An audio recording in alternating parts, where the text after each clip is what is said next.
ডানা মেলা গান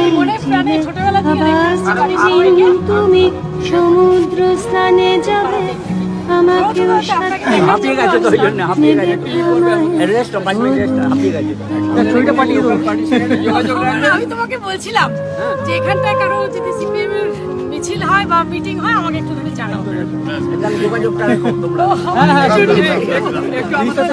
আমি শুনেছি সেদিন নাকি তুমি তুমি তুমি মিলে তোমরা সদা বলে সভা করে আর সেদিন তোমরা নাকি মত ভর দেনা না বলে অনেক কথা বলেছি जब नजदीक से देखे तो खुशियों के आंसू आए नजरों को वो मंजर देना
সাধারণ আয় এবং সম্পদ করের মতো বিষয়গুলিকেও আলোচনায় নিয়ে আসা দরকার।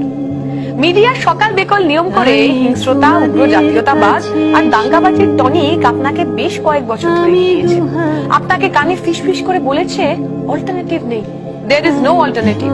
ব্রেকফাস্টে মনে করিয়ে দিচ্ছে বিকল্প নেই। প্যান্ডেমিকে মুড়ি মুরগির মতো মানুষ মরছে, অথচ আপনি জানছেন বিকল্প নেই। কোটি কোটি মানুষ কাজ হারাচ্ছেন, অথচ আপনি শুনছেন বিকল্প নেই।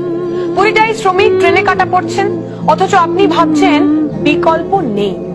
জিডিপি -23.9% এর গোত্তা খাচ্ছে, অথচ আপনাদের নাকি বিকল্প নেই। তোরা তো 7%, তোরা লোকসভায় শূন্য, অতএব বিকল্প নেই।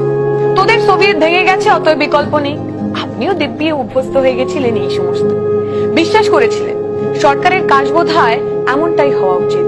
মন্দির বানানো, কে কি খাবে কে কি পড়বে তাই নিয়ে ফরমান দেওয়া, হিন্দু মুসলিমের নামে দেশের মানুষকে ইঁদুর বেড়াল খেলানো, রেল থেকে অর্ডিন্যান্স ফ্যাক্টরি সবকিছু বেচে দেওয়া, এই সমস্ত কিছু। আসলে কিন্তু বিকল্প ছিল, বিকল্প আছে, বিকল্প থাকবে।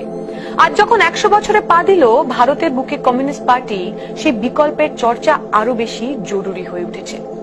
সেলুলার জেলের দেওয়ালে কান পাতলে, অবিভক্ত বাংলার চট্টগ্রামের জালালাবাদ পাহাড়ের গুহার বাতাসে লেগে থাকা বারুদের গন্ধে নিঃশ্বাস নিলে, ভগৎ সিং এর ইনকলাব জিন্দাবাদ স্লোগানে কিংবা মিরাট ষড়যন্ত্র মামলার ভাষ্যে রক্ত লেখা ইতিহাস জানে ভারতের স্বাধীনতা আন্দোলনে কমিউনিস্ট পার্টির গৌরবময় ভূমিকা।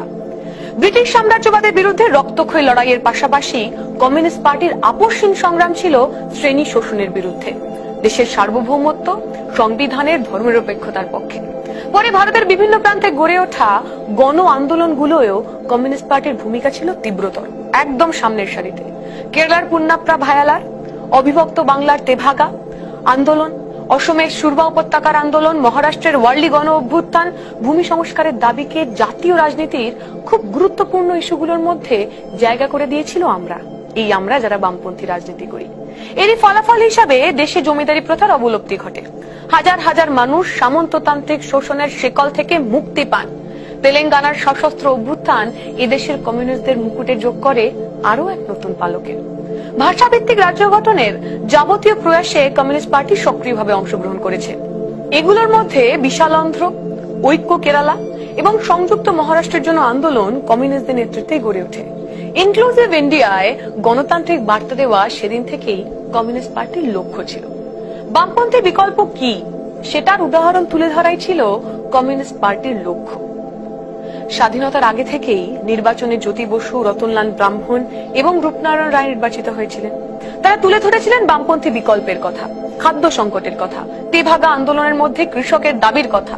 এরপর 1952 সালের নির্বাচনে বিরোধী দল হিসাবে